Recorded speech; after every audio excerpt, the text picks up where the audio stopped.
नमस्कार। आज के वीडियो में मैं आपके लिए कक्षा 10 हिंदी गद्य पर आधारित प्रश्नोत्तर लेकर आई हूँ, जो कि शुक्ल एवं शुक्लियोत्तर युग से हैं। शुक्ल एवं शुक्लोत्तर युग कक्षा 10 के पाठ्यक्रम में है। शुक्ल युग, जिसका कि नामकरण आचार्य रामचंद्र शुक्ल के महत्वपूर्ण योगदान के कारण शुक्ल युग पड़ा। शुक्ल युग, जिसकी समय सीमा 1919 से 1938 तक है।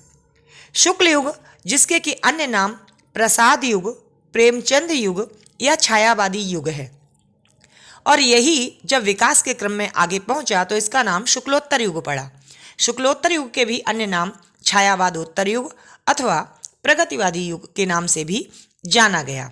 तो चलिए, कुछ ऐसे प्रश्न जो बार बार परीक्षा में बोर्ड द्वारा पूछे गए हैं, आज उनको समझते हैं। अधिकतर प्रश्न जो इस युग से पूछे जाते हैं वह किसी भी रचनाकार का नाम देकर उसकी रचना कौन सी है और किस विधा में लिखी गई है, इस पर अधिक प्रश्न होते हैं। तो जो अभी तक पूछे गए थे उन्हीं महत्वपूर्ण प्रश्नों को लेकर मैं आई हूँ। पहला है, विट्ठलनाथ की रचना है श्रृंगार रस मंडन, जिसकी विधा है वृजभाषा गद्य। फिर है मथुरा नाथ शुक्ल, जिनकी रचना है पंचांग दर्शन, जो कि ज्योतिष ग्रंथ का ही भाषा अनुवाद है। इसके बाद मुंशी इंशा अल्लाह खां की रानी केतकी की कहानी विधा में लिखी गई है। देवकी नंदन खत्री द्वारा लिखा गया उपन्यास भूतनाथ, जो कि तिलिस्मी उपन्यास है। किशोरी लाल गोस्वामी द्वारा लिखी गई कहानी है इंदुमती, और इसकी विधा कहानी है। किशोरी लाल गोस्वामी की ही एक और कहानी है जिसका नाम है सुल्ताना। लाला श्रीनिवास दास द्वारा लिखा गया उपन्यास परीक्षा गुरु बार बार परीक्षा में पूछा जाता है। श्याम सुंदर दास द्वारा लिखित दो आलोचनाएं, जिसका कि एक का नाम है रूपक रहस्य और दूसरी है साहित्यालोचन। और मुंशी प्रेमचंद के महत्वपूर्ण उपन्यास, क्योंकि मुंशी प्रेमचंद को उपन्यास सम्राट भी कहा जाता है, और इनके महत्वपूर्ण उपन्यास जो बार बार परीक्षा में पूछे जाते हैं वह है निर्मला, गबन और सेवा सदन। इसी क्रम में अगले लेखक हैं गुलाब राय, जिनके दो निबंध बार बार परीक्षा में पूछे जाते हैं, नर से नारायण और ठलुआ क्लब। इसके बाद इनकी एक आत्मकथा है जिसका नाम है मेरी असफलताएं। और अगले लेखक हैं हजारी प्रसाद द्विवेदी जी, जिनके निबंध हैं अशोक के फूल, कुटज और कल्पलता। और इसके साथ ही इन्हीं की एक और रचना जिसका नाम है बाणभट्ट की आत्मकथा। कई बार परीक्षा में पूछा जाता है कि बाणभट्ट की आत्मकथा की विधा क्या है। बच्चे आत्मकथा देखकर इसकी विधा आत्मकथा लिख देते हैं, जो कि उत्तर गलत हो जाता है। सही उत्तर है उपन्यास विधा में लिखी गई है ये। अगली रचना है विनय मोहन शर्मा जी की साहित्यावलोकन, जो कि निबंध विधा में लिखी गई है। इसी क्रम में महादेवी वर्मा द्वारा लिखित रचना अतीत के चलचित्र, जो कि रेखाचित्र विधा की है। पथ के साथी, जो कि संस्मरणों का संग्रह है। इसमें 11 व्यक्तियों का संस्मरण यानी कि अच्छे प्रकार से स्मरण किया है महादेवी वर्मा जी ने पथ के साथी में। मैथिली शरण गुप्त की रचना प्रतिशोध, जो कि काव्य विधा पर आधारित है। और एक और लेखक हुए हैं हरिकृष्ण प्रेमी, इनकी भी रचना का नाम प्रतिशोध है, जो कि नाटक विधा में लिखा गया है। राम वृक्ष बैनीपुरी की रचना जंजीरें और दीवारें संस्मरण विधा की है। और इनके और निबंध गेहूं बनाम गुलाब, ये परीक्षा में पूछा गया है। इसके अलावा पैरों में पंख बांधकर, यह इनका यात्रा वर्णन है। श्री राम शर्मा द्वारा लिखित जंगल के बीच शिकार साहित्य है। कहीं कहीं लोग जीव भी लिख देते हैं, तो जंगल के बीच क्या हुआ उस घटना के बारे में इन्होंने लिखा है, जो कि शिकार साहित्य है। काका कालगेकर की रचना हिमालय प्रवास, यह भी यात्रा वृत्त है। विनय मोहन शर्मा दक्षिण भारत की एक झलक, यह निबंध विधा में लिखा गया है। धर्मवीर भारती की रचना गुनाहों का देवता उपन्यास विधा, सूरज का सातवां घोड़ा उपन्यास विधा में लिखा गया है। कहनी अनकहनी यह निबंध विधा में लिखी गई धर्मवीर भारती का निबंध है, नाम है कहनी अनकहनी। इसी क्रम में वृंदावन लाल वर्मा की रचना मृगनयनी उपन्यास विधा में लिखी गई है। विष्णु प्रभाकर आवारा मसीहा जो कि जीवनी विधा है। भगवती चरण वर्मा भूले बिसरे चित्र उपन्यास विधा। मोहन राकेश लहरों के राजहंस नाटक। मोहन राकेश का एक और नाटक आषाढ़ का एक दिन। इसी क्रम में अमृत राय द्वारा लिखित रचना कलम का सिपाही जो कि जीवनी है।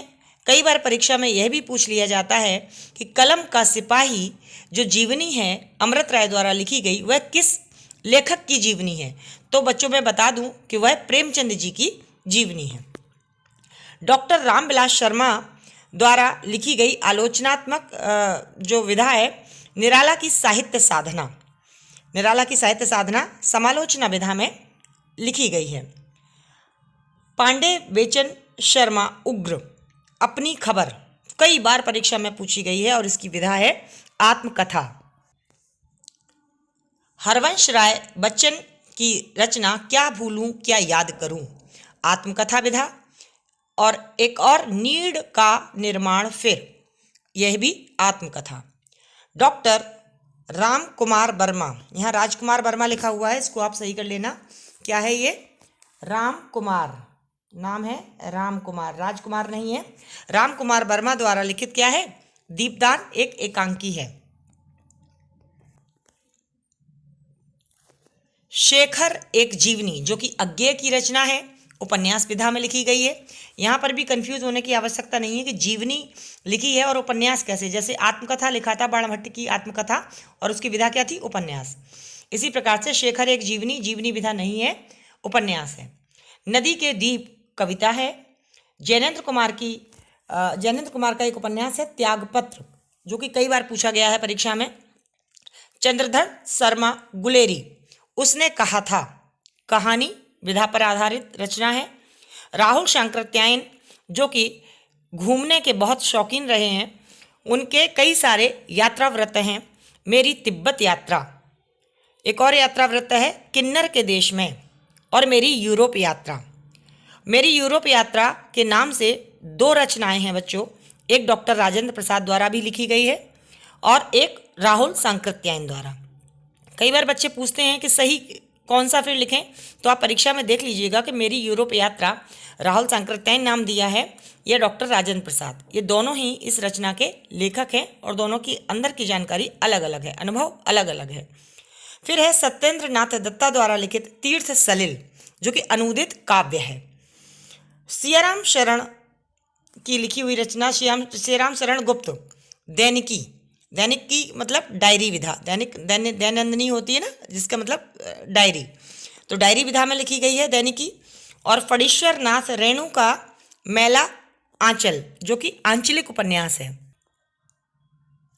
इसी क्रम में इलाचंद जोशी की रचना सन्यासी, यह भी आंचलिक उपन्यास है। और इलाचंद जोशी की ही लिखी हुई है आहुति जो कि कहानी है। रामचंद्र शुक्ल द्वारा लिखित रचना चिंतामणि निबंध है। चिंतामणि भाग 1 और चिंतामणि भाग 2, ये दोनों ही इनके निबंध संग्रह हैं। और रामचंद्र शुक्ल की ही रसमीमांसा आलोचना विधा पर आधारित है।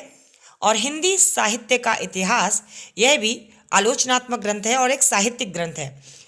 कहने का तात्पर्य है कि रामचंद्र शुक्ल ने जो हिंदी साहित्य का इतिहास लिखा वही सर्वमान्य हिंदी साहित्य का इतिहास रहा है, जिसके आधार पर इन्होंने काल विभाजन किया है। एक और रचना रामचंद्र शुक्ल की विचार वीथी जो कि निबंध का संग्रह है। इसी क्रम में जयप्रकाश भारती आपके पाठ्यक्रम में ये लेखक हैं, उनकी एक रचना है उनका बचपन यूं बीता, यह संस्मरण विधा पर आधारित है। रामवृक्ष बैनीपुरी की रचना माटी की मूर्तें रेखाचित्र विधा पर आधारित है। रामचंद्र शुक्ल की त्रिवेणी और भ्रमर गीत, ये दोनों ही रचना आलोचना विधा पर आधारित है। 11 वर्ष का समय इनकी प्रसिद्ध कहानी है। अब इसमें जो प्रश्न मैं बता रही हूँ, जो बार बार परीक्षा में पूछे गए हैं बोर्ड में, और ये वह सभी लेखक हैं जो आपके पाठ्यक्रम में शामिल हैं। जब भी आप इनकी जीवनी याद करते हैं तो मैं हमेशा आपसे एक बात कहती हूँ कि इनकी कृतियों पर विशेष ध्यान दें। कृतियाँ या रचना एक ही बात है, और परीक्षा में इसलिए भी पूछा जाता है कि बच्चों ने इनकी रचनाओं पर कितना ध्यान दिया है। तो रामचंद्र शुक्ल की आपने देख ली महत्वपूर्ण रचनाएं। इसी क्रम में जयशंकर प्रसाद की कहानी है आंधी, आकाशदीप, पुरस्कार और इंद्रजाल। और जयशंकर प्रसाद का महाकाव्य है जिसका नाम है कामायनी। कानन कुसुम इनका आलोचना विधा पर आधारित है रचना। सज्जन एक एकांकी है, जयशंकर प्रसाद द्वारा लिखा गया है। जयशंकर प्रसाद जी ने हर विधा पर लिखा है, चाहे वो कहानी हो, चाहे वो नाटक हो, चाहे वो उपन्यास हो। तो इनके प्रसिद्ध उपन्यास हैं कंकाल, तितली, और एक और उपन्यास है इरावती। ये माना जाता है कि इरावती उपन्यास को ये पूरा नहीं लिख पाए थे और बीच में इनकी मृत्यु हो गई थी। बाद में इसको इनके बेटे ने लिखा था। इनके महत्वपूर्ण नाटक ज़्यादातर ऐतिहासिक नाटक रहे हैं। जन्मेजय का नागयज्ञ, एक घूंट, ध्रुव स्वामिनी, स्कंद गुप्त, अजात शत्रु और चंद्रगुप्त। ये वही लेखक हैं जो आपके पाठ्यक्रम में शामिल हैं। इसके बाद पद्मलाल पुन्नालाल बख्शी। पद्मलाल पुन्नालाल बख्शी जिनका निबंध आपके पाठ्यक्रम में है क्या लिखूं, जिसमें कि निबंध लिखने के विषय में बताया गया है कि एक अच्छा निबंध आप कैसे लिखें, और निबंध बड़ा हो, छोटा हो, महत्वपूर्ण हो, सारगर्भित हो, इस बात पर चर्चा की गई है। इनका आलोचनात्मक 2 ग्रंथ हैं, एक है विश्व साहित्य और दूसरा है हिंदी विचार विमर्श। इसी के साथ साथ पंचपात्र और पद्मवन और मकरंद बिंदु, यह इनके निबंध विधा पर आधारित हैं। इसके बाद डॉक्टर राजेंद्र प्रसाद, जिनका कि पाठ आपके हिंदी गद्य में है भारतीय संस्कृति, जिसकी इनकी प्रमुख जो विधाएं हैं वह है निबंध, यात्रावृत्त और आत्मकथा। गांधी जी की देन, भारतीय शिक्षा और साहित्य, शिक्षा और संस्कृति, यह सभी निबंध विधा में लिखी गई रचनाएं हैं। इसके बाद मेरी यूरोप यात्रा, यह इनका यात्रावृत्त है। मैंने आपको पहले भी बताया कि मेरी यूरोप यात्रा राहुल सांकृत्यायन जी द्वारा लिखा गया यात्रावृत्त भी है और डॉक्टर राजेंद्र प्रसाद का भी। तो थोड़ा सावधान रहिएगा, इन रचनाओं के लेखक जब पूछे जाएं तो सोच समझकर उत्तर दीजिएगा। अगर ये दोनों ही मिलते हैं तो उपयुक्त दोनों भी हो सकते हैं। अब मेरी आत्मकथा विधा पर आधारित है। इसके बाद रामधारी सिंह दिनकर, यह लेखक भी आपके पाठ्यक्रम में है और इनका पाठ है ईर्ष्या तू न गई मेरे मन से। यह भी निबंध विधा में लिखा गया है पाठ।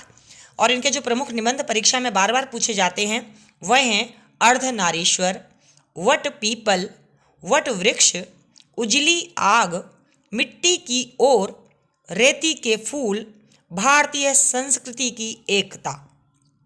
यह महत्वपूर्ण निबंध हैं और रामधारी सिंह दिनकर के हैं। इसी क्रम में अगली और रचनाएं इस प्रकार हैं। परशुराम की प्रतीक्षा, जो कि आलोचनात्मक ग्रंथ है। राष्ट्रभाषा और राष्ट्रीय एकता, यह इनका खंड काव्य है। शुद्ध कविता की ओर, इनका संस्कृति ग्रंथ है। देश विदेश, इनका यात्रावृत्त है। इसी क्रम में आपके ही पाठ्यक्रम में शामिल एक और लेखक हैं डॉक्टर भगवत शरण उपाध्याय, जिनका कि अजंता पाठ आप पढ़ चुके हैं। इनके अधिकतर जो रचनाएं हैं वह इतिहास पर आधारित हैं।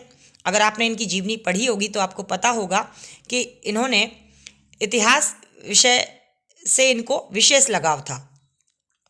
तो अजंता पाठ भी ऐतिहासिकी विषय में जानकारी देता है कि अजंता और एलोरा की गुफाएं क्या कहती हैं, क्या विशेषताएं हैं उनकी। तो उनके जो प्रमुख निबंध हैं, खून के छींटे और विश्व को एशिया की देन, यह इनका निबंध विधा पर आधारित रचना है। कोलकाता से पीकिंग और सागर की लहरों पर, यह दोनों ही यात्रा वृत्त हैं। इतिहास के पन्नों पर ऐतिहासिक निबंध है। मंदिर और भवन, संस्मरणात्मक रचना है इनकी। विश्व साहित्य की रूपरेखा और साहित्य और कला, ये दोनों ही आलोचना के ग्रंथ हैं।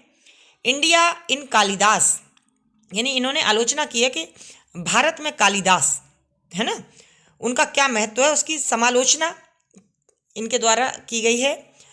और जयप्रकाश भारती भी आपके पाठ्यक्रम में है। जयप्रकाश भारती, जिनका पाठ है पानी में चंदा और चांद पर आदमी, जो कि एक विज्ञान से संबंधित निबंध है, या कहा जाए कि एक रिपोर्ट है।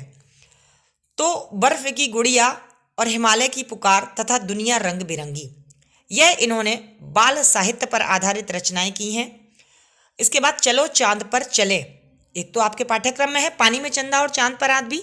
इसके अलावा चलो चांद पर चले, यह भी विज्ञान संबंधी रचना है। अनंत आकाश निबंध विधा पर आधारित है। अथाह सागर, यह भी निबंध विधा पर आधारित है। रामवृक्ष बेनीपुरी, जो कि शुक्ल और शुक्लोत्तर युग से ही संबंध रखते हैं, माटी की मूर्तें, इनका रेखा चित्र कई बार परीक्षाओं में पूछा गया है। तो बच्चों, इस वीडियो में जो प्रश्न हैं वो अब तक बोर्ड के परीक्षा में पूछे गए प्रश्न हैं। तो आप इनको समझिए, पढ़िए, और यदि समझ में आए, पढ़ने में आए और परीक्षा में आए तो याद करिए और सही उत्तर लिखने का प्रयास कीजिए।